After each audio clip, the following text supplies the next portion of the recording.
పూర్తి వివరాలకు చదవండి రేపటి అక్షర శిల్పం దినపత్రికలో.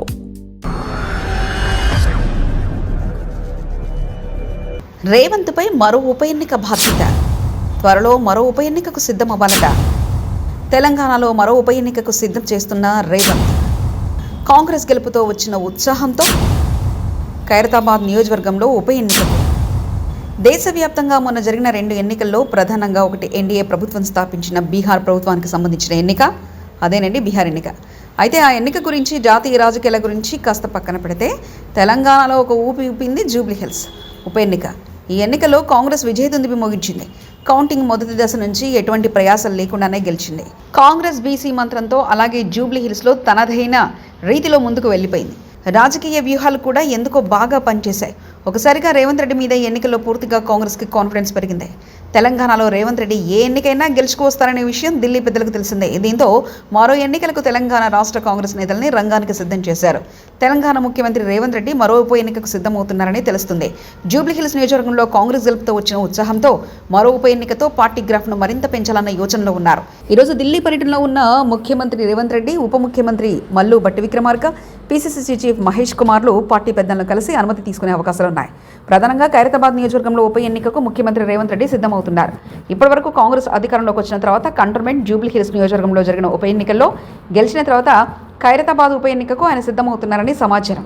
దానం నాగేంద్రపై ఇప్పటికే అనర్హత వేటు కత్తి వేలాడుతుంది. 2023లో జరిగిన శాసనసభ ఎన్నికల్లో బీఆర్ఎస్ అభ్యర్థిగా పోటీ చేసి విజయం సాధించిన దానం నాగేందర్ తర్వాత కాంగ్రెస్ పార్టీకి దగ్గరయ్యారు.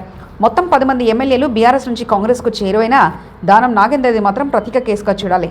అయినా ఖైరతాబాద్ ఎమ్మెల్యే పదవికి రాజీనామా చేయకుండా 2024 పార్లమెంట్ ఎన్నికల్లో కాంగ్రెస్ అభ్యర్థిగా సికింద్రాబాద్ నుంచి పోటీ చేశారు. అందుకే ఆయనపై అనర్హత వేటు పడడం ఖాయమని దాదాపు తేలిపోయింది. దీంతో దానం నాగేంద్ర కూడా ముందుగానే రాజీనామా చేసి తిరిగి ఉప ఎన్నిక వెళ్లాలన్న యోచనలో ఉన్నారు.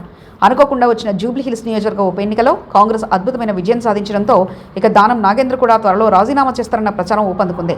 స్పీకర్ అనర్హత వేటు వేయకముందే ముందుగా తన పదవికి రాజీనామా చేయాలని స్పీకర్ వెంటనే ఆమోదిస్తే మరో 6 నెలల్లో ఉప ఎన్నిక జరుగుతుందన్న అంచనాలు వినబడుతున్నాయి. అందుకే పార్టీ ఢిల్లీ నాయకత్వం సూచనలు కూడా పరిగణలోకి తీసుకున్న తర్వాత దీనిపై క్లారిటీ వచ్చే అవకాశం ఉంది. ఈ ఊపుతోనే ఉప ఎన్నికకు వెళ్లి ఖైరతాబాద్ను కూడా ఉప ఎన్నికల్లో గెలుచుకొని తమకు తిరుగులేదని నిరూపించుకోవాలన్న భావనలో రేవంత్ రెడ్డి ఉన్నారు. దీంతో తెలంగాణలో మరో ఉప ఎన్నిక ఖాయమనిపిస్తుంది. దీనికి సంబంధించిన పూర్తి సమాచారం మరో 2-3 రోజుల్లోనే తెలియనుందని సమాచారం. ఈ 3 నెలల్లోపు ఆ నియోజకవర్గం రేవంత్ రెడ్డికి పార్టీని మరింత బలపడే అవకాశాలు ఎక్కువగా కనిపిస్తూ ఉంటాయి. ముఖ్యంగా తెలంగాణలో ఖైరతాబాద్ నియోజకవర్గ విషయంలో తక్కువ అంచనా వేయడానికి ఎట్టి పరిస్థితులు వీల్లేదు. దిగ్గజాలైన రాజకీయ నేతలు ఇక్కడే ఉన్నారు. అటు తెలంగాణలోని జూబ్లీహిల్స్ ఉప ఎన్నికతో పోలిస్తే ఇక్కడ ఖైరతాబాద్లో కూడా చాలా విభిన్నమైన పరిస్థితులు ఉన్నాయి. ఓటు బ్యాంకు కూడా బీసీలు ఎంతమంది ఉన్నారో మిగతా వర్గాల ఓటర్లు కూడా అంతే ఎక్కువ మంది ఉన్నారు. దీంతో ఖైరతాబాద్ ఉప ఎన్నిక విషయంలో కాస్తంత జాగ్రత్తలు ఎక్కువే తీసుకోవాలి. ముఖ్యంగా ఇప్పటికే చీలిపోయి ఉన్న కాంగ్రెస్ పార్టీ నేతల్ని కాస్తంత అదుపులో పెట్టాలి. తెలంగాణలో కాంగ్రెస్ అధికారంలోకి వచ్చినప్పటి నుంచి 2 లెక్కలు మాత్రం స్పష్టం. తెలంగాణలో కాంగ్రెస్లోకి రేవంత్ రెడ్డి రాకముందు ఒకలా ఉంది, వచ్చిన తర్వాత ఒకలా అనేది పార్టీలోని ప్రాంతీయ నేతలే మాట్లాడుతున్నారు. ముఖ్యంగా ఢిల్లీ పెద్దలకు ఈ విజయం తెలిసిన తర్వాత రేవంత్ రెడ్డిపై మరింత కాన్ఫిడెన్స్ పెరిగింది. దీంతో ఖైరతాబాద్ ఉప ఎన్నికకు ఇక రంగం సిద్ధం చేస్తే మంచిదని ఢిల్లీ పెద్దలు భావించినట్లు సమాచారం. ఇదే విషయాన్ని రేవంత్ రెడ్డికి చెప్తే రేవంత్ రెడ్డి కూడా దానికి ఓకే చెప్పడం కూడా జరిగిపోయిందట.